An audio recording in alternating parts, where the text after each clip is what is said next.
how God works by history and prophecy. I guess that all of us here are either going through school or have gone through school and done our history lessons, so we know a little bit about history and what that means. But perhaps if we just start with that first and just refresh ourselves about what we mean when we say history. There are two views of human history that are really out there for us to put our allegiance to.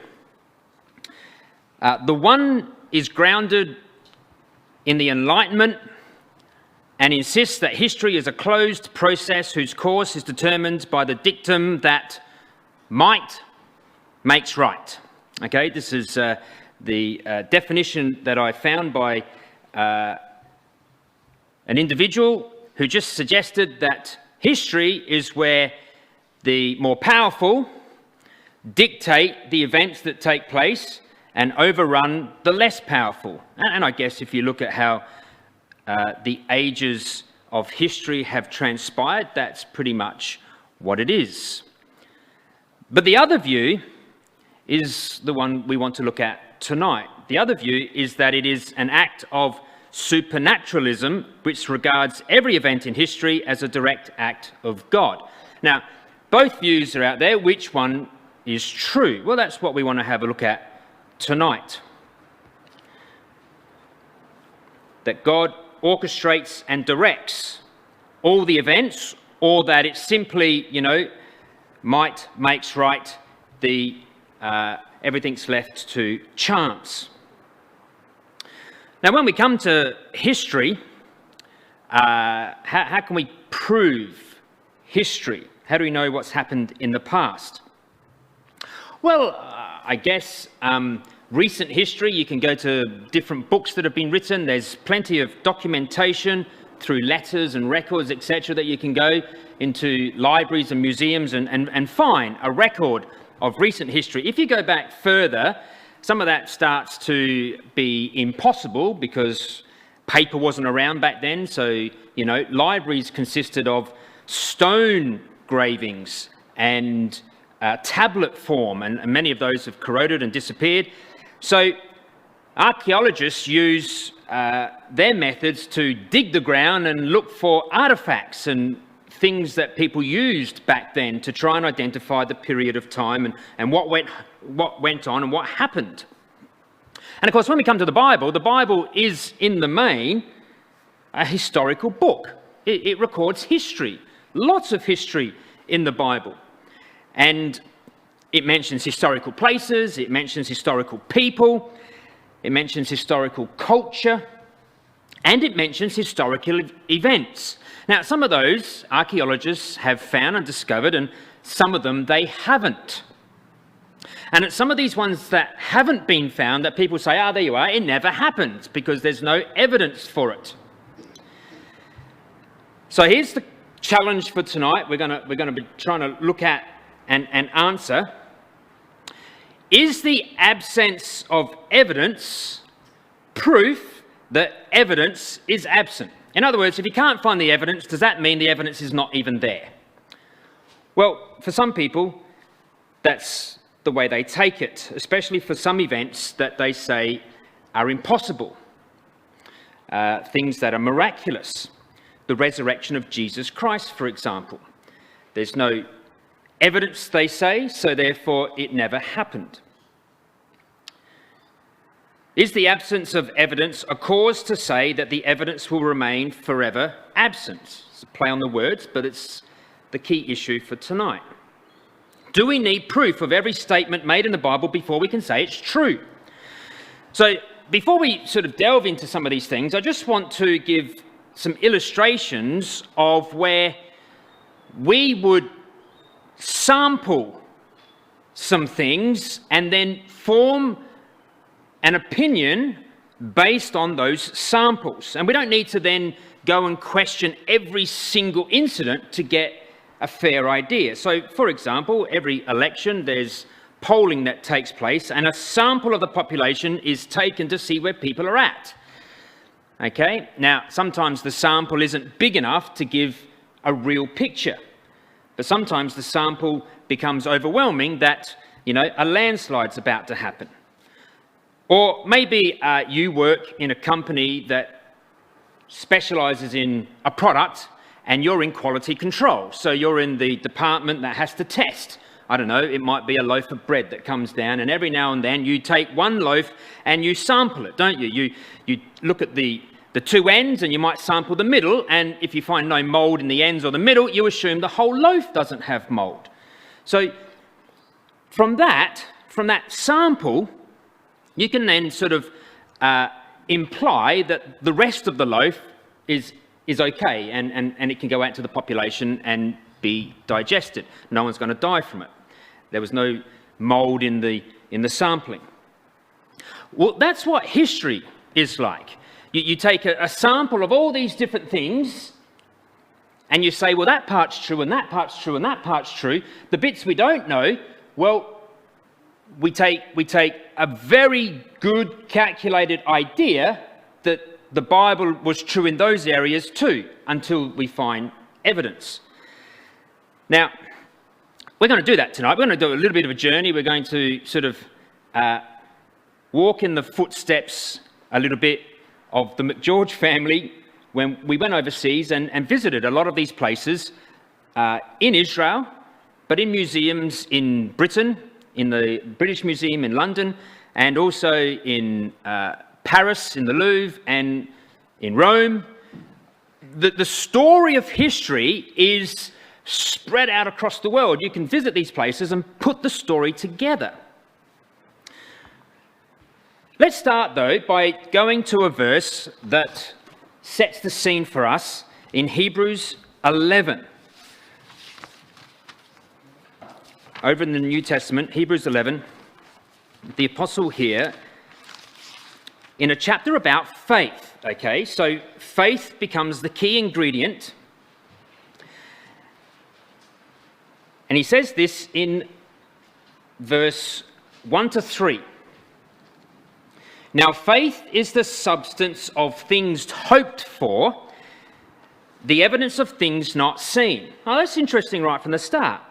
Okay, what can you recognise in that verse? What does faith sort of encompass? Well, it encompasses things hoped for. I'm going to suggest that that's future events, but it also encompasses things that aren't seen, but are there, whether that's in the past or the present. So historical things, evidence. Evidence is stuff that you either dig up or you find to prove something happened. So faith is the same as having the evidence of a historical fact. You know, if you were to go to a law court and a case is going on and the judge says, okay, it's time to bring forth the evidence. And you bring forth the evidence about the case, and it might be a traffic accident if it's a minor thing, or it might be something to do with burglary, and you bring the evidence, you show the proof of the historical event, and both sides are trying to weigh up what does the evidence actually mean. Well, faith does that, but it's not blind faith. It's not just, well, forget about the evidence. Faith does that sampling that I was talking about. Faith looks at all of those things and says, I understand all of those, but the bits that I can't see, faith fills the gaps. And that's what we as Christadelphians believe the Bible has sufficient evidence for us to then use faith to fill the gaps. It's not blind faith. It's not just, well, God said it, so therefore it must have just happened. We look at the evidence as much as we can, and there's really overwhelming evidence that faith really only has to fill a small of those gaps in regards to the historical section, and then we're going to see how it then becomes a very good platform for the things that are being predicted for in the future. Now, verse 3, the apostle goes on to really zone in on the evidence part, on the past. Through faith, we understand that the worlds were framed by the word of God, so that the things which are seen were not made of things which do appear. Now this word worlds, it actually is the Greek word aeon. It means the ages. And by that, we're not talking about the world in its natural form. We're talking about the different periods of time that have come and gone on the earth. The different time periods. Okay, the different ages. The Bible talks about the Jewish age and the Gentile age. But then there's the medieval age, there's the modern age, there's the industrial age. There's all these ages. This verse is saying that God controlled all of them. He brought them into existence, and he brought them about in the way that he wanted. So whether it's about things in the past or things in the future, this is saying that God orchestrated it. He designed it. So I guess that then sort of opens up, well, there's history being presented, but future events, well, that's prophecy. And so the second half of our title is about prophecy. And prophecy is the ability to predict the future with exactness. Not just a fair guess or even a calculated guess. You know, what the weatherman does a very good calculated guess. Okay, and we're looking at Easter weekend, and at the moment, the calculated guess, it's going to be a good weekend. The weather's looking nice. But who knows 100%? But it does look like we could rely on that because we're only 7 days out. But if we went back a week ago or 2 weeks ago, you'd be saying, well, I don't know that I can trust that. No, prophecy is about foretelling future events hundreds of years before they happened with exactness. So that's quite remarkable. So we want to test that tonight as well. Let's go back to Isaiah that Manny read tonight. There's actually a section here in Isaiah, chapter 43 being part of it, that goes from chapter 40 to chapter 48. In this section, we have this idea of future events and past events being brought together, and God saying, I design it all. All right, so here they are. Not sure if we're about to read all of those, but you may like to jot them down or colour them and look for these familiar phrases. Okay? Isaiah 41. Let's look at this one first. Verse 21 to 22. So God's laying down a challenge in this section. Produce your cause. Where's your evidence? And that's the word we came across earlier, isn't it? Where's your evidence? Bring forth your strong reasons. Bring forth your best evidence, saith the King of Jacob. Let them bring them forth and show us what shall happen. Let them show the former things, in other words, history. Tell us why history's taken the course that it has. Why have those events been exactly like that? Give us the reason why history's happened like that and what they be, that we may consider them and know the latter end of them, or declare us things for to come. So here's both. God saying, look, if you can tell me why history took that path or what's going to come into the future, you've got a leg to stand on. If you can't do that, if you can't produce any evidence, then just sit back and let me show you what I can do. Okay, so this idea goes all the way through chapter 42, verse 9. Sometimes it's simpler, sometimes it's more involved. Behold, the former things are come to pass, and new things do I declare. Before they spring forth, I tell you. I don't tell you about them after they happened. I tell you about them long before they happened.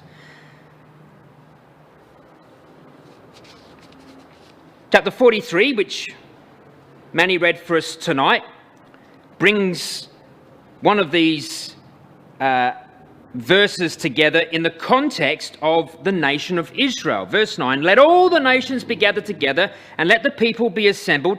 Who among them can declare this? Who can project the future? Who can tell us about things to come? Who can declare this and show us former things that have happened in the past, why they've happened the way they've happened? Why has the nation of Israel taken the path that it has? let them bring forth their witnesses, bring forth their evidence, that they may be justified, or let them hear and say, it's true, God is true. Okay, so chapter 46 and 48 say the same thing, all the way through. Do you know any prophets living at the moment? And I mean, fair dinkum prophets. Well, here's an interesting thing. In America, there are the evangelical movement, many of whom proclaim to be prophets. They can tell the future with exactness, with question marks and quotations around that word exactness. Well, I haven't put all the prophecies. You can go and search these for your own interest if you like. But prophets went out on a limb and said, President Trump will win the next election. Okay, and of course November 3rd came and he didn't. So then he said, well, it's going to happen on January the 6th. Definitely the certification of the college vote will be overturned and Trump will be president. And that didn't happen. There were riots instead. And then they said, well, no, on Inauguration Day, January the 20th, that will be when President Trump will start his second term. Well, that came and went. And March the 4th was the next date, because March the 4th was the original inauguration date when they had stagecoaches and not the modern transport, and things went slower, so they had more time to prepare. It got moved to January the 20th in recent times. So that was the new date, and that came and went. And then March the 20th. Now, no one knows why March the 20th. Can't find a reason for March the 20th. That was unknown as to why they said this date, but of course that's come and gone. So we don't know what the next date is, but now the next date for some of them is 2024. But you can go and chronicle all of that, and some of them actually apologised and said we got it wrong, but others dug their heels in and said no. God's still doing this and he's working with us. Here's one of the ladies. This was Paula White, Donald Trump's spiritual counsellor, his personal spiritual counsellor. And I won't read all of that, but she made a prayer, and this prayer, here she is down here chanting away, and this prayer, she declared victory for Trump, and that the angels over in from Africa, from South America, angelic forces were brought over to help Trump win the election. And she brought all that help over, and apparently it was all done and dusted. And of course, this is now history. It didn't happen the way she anticipated. But there's one interesting thing about the prophecies that modern-day prophets, so-called, are saying about Trump. I don't know if anyone came across this one here. Trump, a modern-day King Cyrus. Benjamin Netanyahu called President Trump a modern-day King Cyrus because when he declared the embassy to be moved to Jerusalem from Tel Aviv, the declaration of Trump in December of 2017, that was a major thing. No president had done that, even though the Congress had agreed it. They kept on just overruling it until Trump came and said, let's not overrule this anymore, let's just let it happen. And Netanyahu and others on the evangelical side said that's very much like a continuation of Cyrus the Great's declaration to allow Jews to return home and to rebuild the temple, and it's been commemorated on a new coin. And you can see the coin. On the one side it's got Trump and Cyrus side by side, and on the back of it it's got a picture of the new temple. And you can see the image there of Cyrus next to the image there of Trump. That's quite a remarkable statement to make. Now, they're not necessarily prophesying that Donald Trump is King Cyrus. Some of them are in the vein of, but they're making this comparison. Now, the reason this is interesting is because when we come back to this section of Isaiah, so this section of Isaiah we said was from chapter 40 to 48, yeah? So this section, God says, I can tell the past, why it took the way it did, and I can tell the future. All right, now let me show you my proof, he says. That there's two proofs that God gives in Isaiah 40 to 48. There are two main prophecies. One of them concerns Cyrus. God's ability to predict the birth and the rise of Cyrus the Great and how he would deliver God's people from Babylon. And it's so exact, it's so precise. And yet it was hundreds of years, at least 120 to 150 years before the event took place. The second main prophecy, we've already alluded to it in Isaiah 43, is about Israel. God predicts the calamities, but also the preservation of his people Israel, calling them his witnesses to his existence. If you can get rid of Israel, then I don't exist.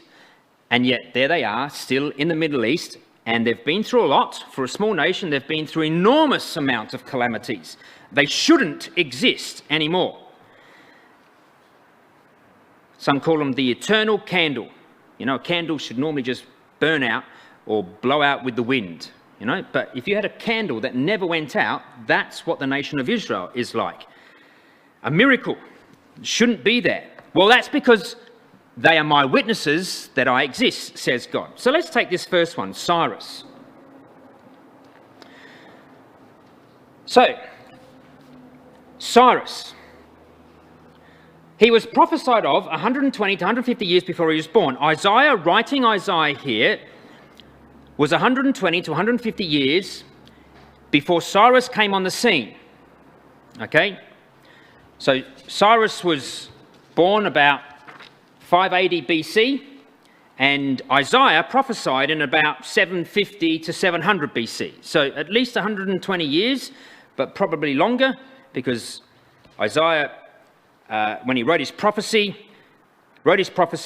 during the time period of Hezekiah, not during the time period of Manasseh, which is, Isaiah lived into the reign of Manasseh. So probably longer than 120 years, possibly up to 150 years. Now that's a long time. Imagine going back 150 years ago and trying to predict the Prime Minister of Australia, or to predict President Trump. Impossible. I mean, you'd say that there's going to be a President of America, or maybe a Prime Minister of Australia, a calculated guess. But can you name them? Now, the prophecy, we're not going to read all of these. Okay, I've put the quotes there. You can look them up in your leisure. This individual would come from the east, from the sun's rising, and apparently Cyrus in Persian means the sun. So his name fits as well. But he comes from the east, and of course he did come from the east. He would be made king over nations. Now that's in chapter 41 and verse 2. Who raised up the righteous man from the east, called him to his foot, gave the nations before him, and made him rule over kings. And of course Cyrus, he's not called Cyrus the Great for nothing. He became king of the world, king over nations. But the thing that he's noted for in this particular section of the Bible is that he was unlike other kings. He was benevolent and just in the sense that he allowed people to govern themselves and to return to their homeland. He gave a decree. Look at it in chapter 44 and verse 28. That saith of Cyrus, he is my shepherd and shall perform all my pleasure, even saying to Jerusalem, thou shalt be built, and to the temple thy foundation shall be laid. So there's the decree. Cyrus made that decree, and 50-odd thousand Jews returned from Babylon back to Jerusalem, and they did eventually rebuild the city and the temple. It was called the Second Temple.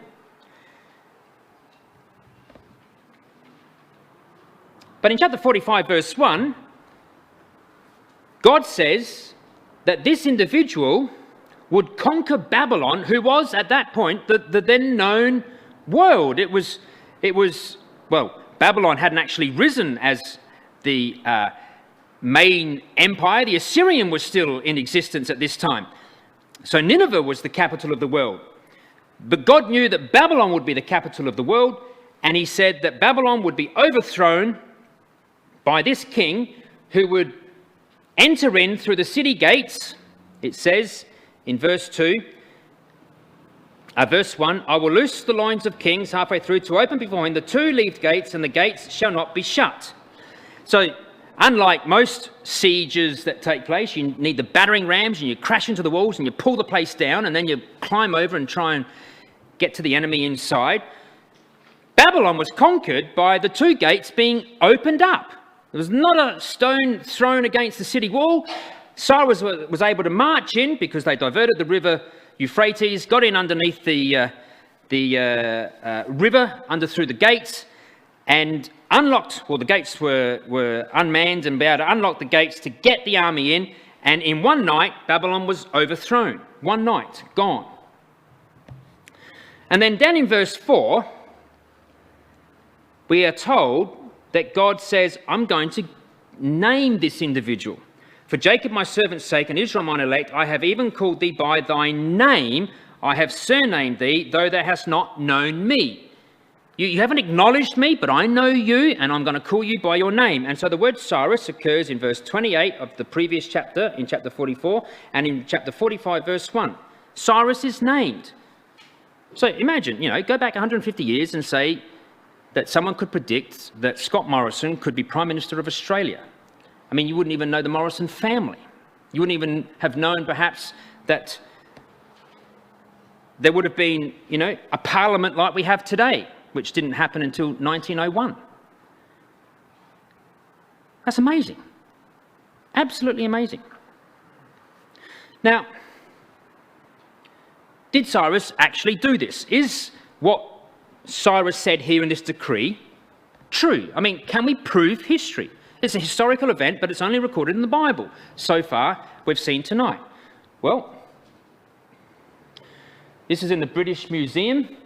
It's called the Cyrus Cylinder, and it records the benevolence of this king. You may not be able to read the side over there, but on this here, it says, I am Cyrus, king of the world, great king. And then on the other side, the text written in a script called cuneiform claims that Cyrus restored temples in neighbouring cities and returned deported people to their homes. So it wasn't just the Jews that he did this to. He did this to many people. This was his character. He was known for doing this, and this is recorded on this Cyrus Cylinder. And so that's actually our photo. That's why it's not very good quality in the print over there, but this is in the British Museum to be able to go and see and read what was written on the text for yourself. Now, some might say, okay, all right, so Cyrus said that. I accept that. There's proof that Cyrus said that. But did Isaiah predict this 150 years before? I don't believe that he could have. Isaiah must have been a contemporary or written this after the event. Well, this is quite remarkable because these two seals. Now, a seal, it's a Hebrew term. Bulla is where you had your own personal seal, which you would document things that with wax and stamp your seal into it to prove that it's you. It's sort of like your driver's license today, something that could identify you, personal identification. Well, these two seals were found in 2009, so fairly recent, and they weren't actually revealed to the world until 2015. They were found just at the base of the Western Wall, that corner of Jerusalem, in the Ophel excavations, about 10 feet apart, 2 metres apart, 2 to 3 metres apart. And they're two seals. One's complete and the other one's not quite complete. The complete one is the seal that belonged to the famous king Hezekiah. And it actually says on that seal, belonging to Hezekiah, son of Ahaz, king of Judah. The other seal isn't quite complete, it's got belonging to Isaiah, but the archaeologists suggest that there was more to it and that it most likely said belonging to Isaiah the prophet. And of course, Isaiah was always in the court of Hezekiah. He lived in that palace with King Hezekiah. He was King Hezekiah's personal counselor. But he was a real prophet, not like Paula White, the personal counselor to Donald Trump. Isaiah was a real prophet, and he wrote these things down. Now, all right, so Isaiah and Hezekiah, the Bible says they lived about the same time. Well, maybe Hezekiah was also much further in history, because Isaiah still couldn't have written this and predicted the future. Well, we actually know a lot about Hezekiah, far more than many other characters in the Bible, because there's an event that took place in Hezekiah's life that's noted not just in Jewish history, but also in secular history. A major campaign took place. The Assyrian king Sennacherib wanted to encircle the whole of Israel and knock off each of their territories and finally come and crush and conquer Jerusalem.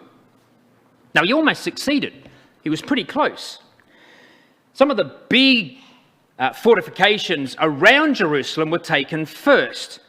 One of them, one of the most famous, was the fortifications of Lakeish. So we've been to Lakeish and stood there at the entrance to the city of Lakeish. This is all that's left of the city gates. But look how big those gates were. They were phenomenal. And they went right around, a massive fortification, holed up with soldiers inside this fortification. But of course, Sennacherib came and demolished it. Took the lot. And you can see all that's really left of it today on that mound there. There's the Bible quote talking about it. They've got a little plaque there for it. And there's our kids sort of jumping on the equipment there to try and demonstrate in art form the enactment of the siege of Lakeish.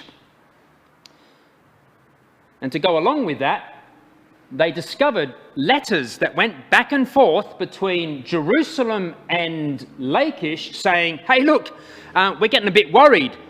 We can't see your signals coming from Hezekiah, which was the other place you might have noticed on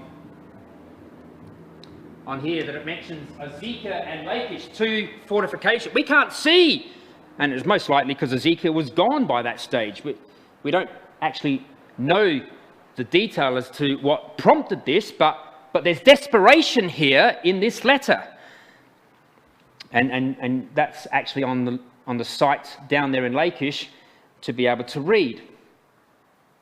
The amazing thing is that in our trip, we went across to the British Museum, and in the British Museum, not only do you have it in Israel, the little things that we saw there, the tablets that we saw there, and the fortifications that are demolished as ruins, but Sennacherib had the whole of that siege inscribed on a mural right around three walls of this room called the Lakeish Room in the British Museum. And it's phenomenally detailed. It shows you on that far left-hand side a picture of Sennacherib sitting there. Someone scrubbed his face out, probably down the track. Another soldier that hated the king has scrubbed his face out. But that's Sennacherib sitting there. You can see on this one here, the soldiers are here and the slaves are here being taken away. And on this one here, you can sort of get the pictorial illustration of the siege and the ramparts and the archers looking up to, and there's the ladders there on the side of the walls of the fortifications at Lakeish. So a real battle took place. Now, it's possible to date Sennacherib. So Hezekiah had to be around that time, BC 700 to 750. And Isaiah was there with him. There's more to Hezekiah than just that, because in order to stop Sennacherib from getting into the city of Jerusalem, and remember, they almost did, it was the last fortified city, Hezekiah had a tunnel dug to bring water from outside the city to inside the city. If you're going to be besieged, you need to have food and water. Water was crucial. And this tunnel that was dug is still there today. You can walk through it. And we went through, and if you turn those torches off, it's pitch black. You can't see a thing. You can just hear yourself sloshing in the water.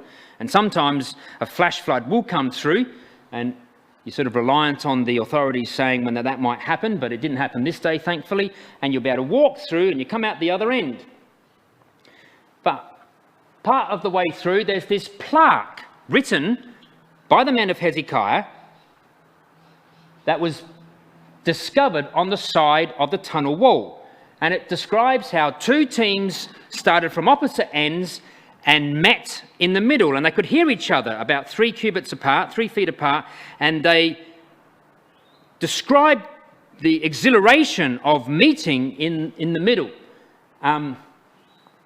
There's one word that I don't quite understand, this word zeta, for there was zeta in the rock. They think it might mean a crack in the rock, and that's probably what they followed, is a crack. That's why they were able to meet up. So the engineers in Hezekiah's day were able to dig this tunnel, and I was trying to find where the pickaxes from going this direction met the pickaxes going from this direction. I don't know if it's actually this section here, but I did notice that the pickaxes at this one point, and we're going along with torches so you couldn't see every single pickaxe, but there was this direct opposite movement in the pickaxe at that point, and they didn't actually say where the meeting place happened, because this is towards the end of the tunnel.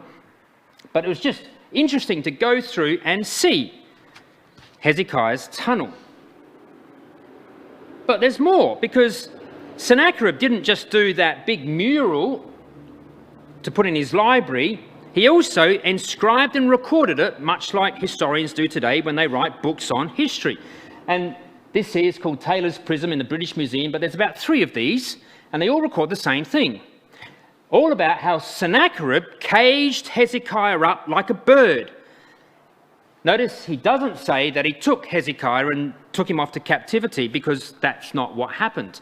But he did encircle Hezekiah, and Hezekiah prayed to God, and of course God helped him from the biblical account. Now, this is where we say all of that happened, and we're sampling, aren't we, all of these things.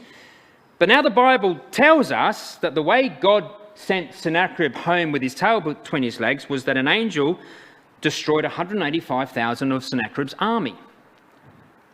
Now this is where we go to Hebrews 11 and we say faith fills the gaps. There's no way of proving that 185,000 just simply died. But everything else that the Bible talks about has been recorded in one way or another. So, did Isaiah write this in the time of Hezekiah? We believe so. The evidence suggests that. Was Hezekiah 120 or so years before Cyrus? We believe so. History, secular as well as biblical, would suggest so. So this prophecy about Cyrus, we accept, was made by God to prove that he could tell the future. In fact, Josephus suggests, and there's every likelihood that this is probably true, that the reason Cyrus gave the decree to return was because he was shown these prophecies and shown his name. Look, here you are, you're mentioned in the Bible by God. And so Josephus suggests, and Josephus is a historian much later, so you can't accept everything that he says, but he suggests that the reason Cyrus did that was because the great man Daniel showed him where God had named him in Scripture, prophesied him in the Scriptures. Well, what about the other prophecy in Isaiah? Well, we said Isaiah 43. Isaiah 43. Here God makes a prediction about his people. And he predicts that he's going to deliver them from the Babylonians, But he's not going to let them escape every single calamity. Have a look at verse 2. When thou passest through the waters, I will be with thee. And through the rivers, they shall not overflow thee. When thou walkest through the fire, they shall not be burnt, neither shall the flame kindle upon thee. You're going to go through a tough time, Israel. Things aren't going to be easy for you. But every time you go through those things, I will make sure that you never get extinguished, because you are witnesses to my existence. Verse 10, ye are witnesses, saith Yahweh, saith the Lord, and my servant whom I have chosen, that you may know and believe me and understand that I am he. Before me there was no God formed, neither shall there be after me. That's the reason Israel continues to survive, no matter how many calamities. Gone through the waters, gone through the rivers, gone through the fire, nothing seems to be able to get rid of them. Now, we're just going to look at one prophecy about one of the fires that they went through. You probably can think of some in recent history with the Arab-Israeli conflict and the odds being on the Arab sides, but the Israelis seem to be able to come through against incredible odds. And then, of course, in the Second World War, there was the Holocaust, where some 6 million Jews were put through Hitler's gas chambers, and yet they're there in their land today, and they're a nation. They've achieved statehood. But we want to take one that Jesus referred to. So let's go from Isaiah, let's go over to Matthew 24.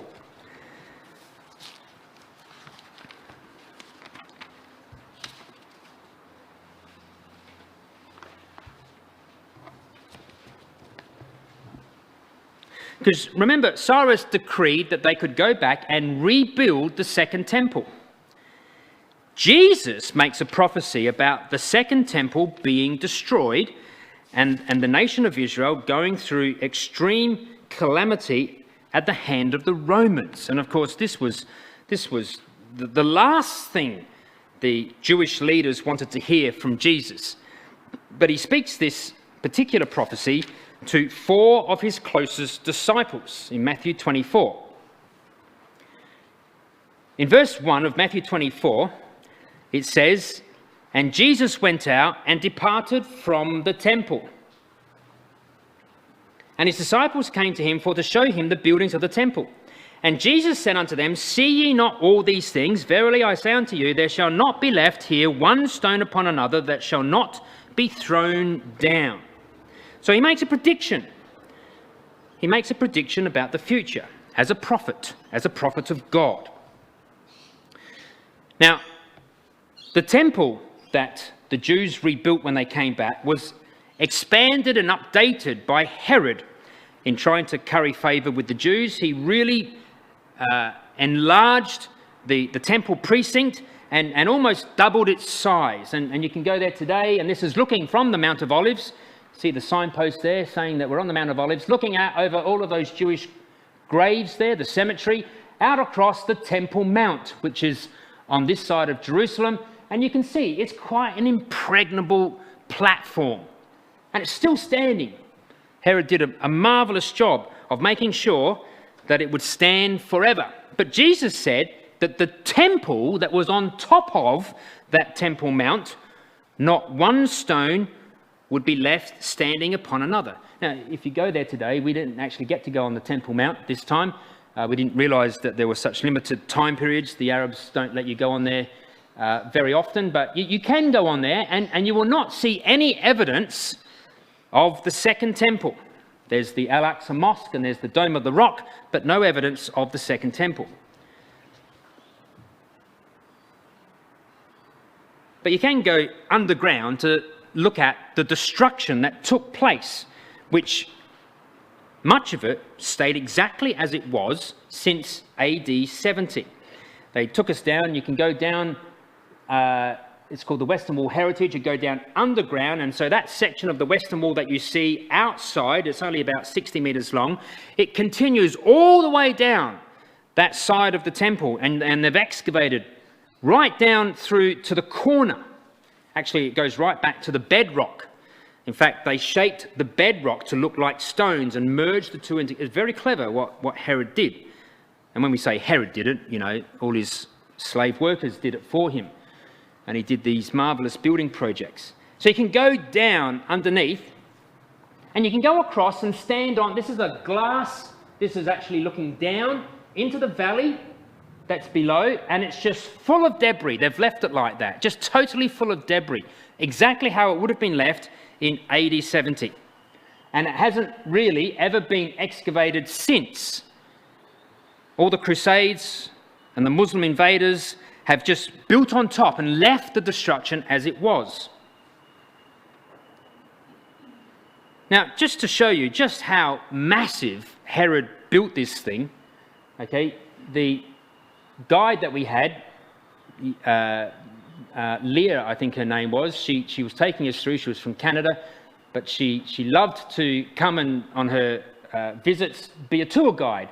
And she got two of the kids to go, one in that direction and one in that direction, and to point out, this is the largest stone in the Temple Mount. It's about 33 feet long, about 10 metres long. Huge! I don't know how they got it there. I really don't know how they got it there, whether they carved it inside or not. But he's pointing at the end of that one on the right-hand side, and she's pointing at the end of that one on the left-hand side, and it's about 33 feet. Now, how does that just topple over? Well, Herod made sure that this was not going to topple over. But the temple on top, Jesus says, would topple over. There wouldn't be one stone left. Now, of course, that happened in AD 70. And when we went to Rome, we went to the commemoration of the siege of Jerusalem that Titus had built, called the Arch of Titus, where he engraved on the sides, the insides of this arch, to commemorate the taking of Jerusalem and the Jewish war, conquering the Jews. On the one side, you can see Titus here with his horse parading down, and on the other side you can see the slaves from the Jewish captives carrying the furniture of the temple, the menorah, taking it into captivity. The temple was destroyed. That's what Jesus said. Now, again, the question is, well, did Matthew or Mark or Luke write these things after the event? So they knew what had happened, and they're just sort of putting it in the mouth of Jesus to make it look like he predicted it. Well, that's a very good question. I mean, that's really what we're looking at tonight.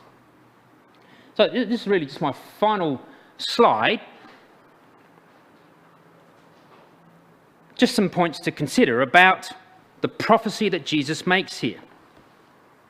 So Jerusalem was destroyed in AD 70, yet Jesus is suggested to have prophesied this around AD 29, AD 30, in his final year prior to his crucifixion. So that's about 40 years before. So again, go back 40 years and think, what could you predict that would happen with any of the buildings here in Adelaide or in Canberra? It's going to be destroyed, flattened, not one stone left upon another, totally pulled down. Well, some points to consider. Luke's Gospel records the Olivet prophecy, just as Matthew, just as Mark, but Luke's Gospel is clearly written before another book of the Bible, which Luke also wrote, called the Acts. Luke's Gospel comes first, and he follows it up with the Acts of the Apostles. They're like a two-part story. The Acts of the Apostles can be identified as being written before AD 70. We haven't time to look at that tonight, but Luke, there's things in the record that Luke doesn't know, and he can't record them, and he abruptly finishes Paul's journey because he doesn't know the outcome of Paul's trial. If he'd known the outcome of Paul, surely he would have said, and Paul was acquitted. But he doesn't know that. He writes and abruptly ends it because he doesn't know the end. And Paul was acquitted around about AD 66. So Luke's Gospel was probably written before that. So before AD 70. I think that can be quite clearly established. But also, if Matthew knew what happened and was writing after the events, there's some things that are written here that he could have probably have tidied up. What do I mean by that? A later hand would have corrected some details. You might say, what, the prophecy's wrong? No, I'm not saying that. The prophecy's correct, but there are warnings here Now, Jesus gives the warnings, but when it came to the event, people acted in a different way to what the warnings were. So, for example,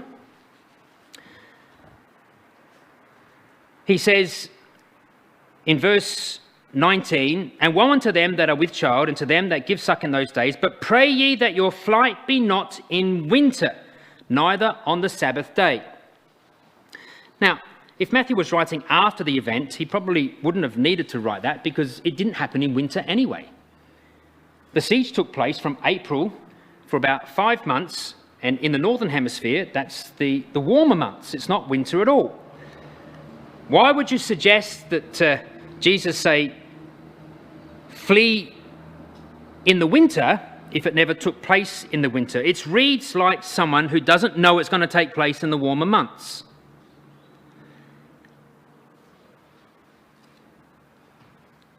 And a little bit further up in verse 15 and 16, "When ye therefore shall see," verse 15, "the abomination of desolation spoken of by Daniel the prophet stand in the holy place, whoso readeth, let him understand."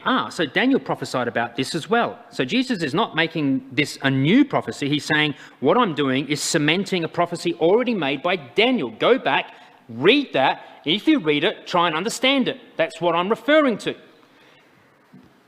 But then he says in verse 16, "Then let him that be in Judea flee into the mountains."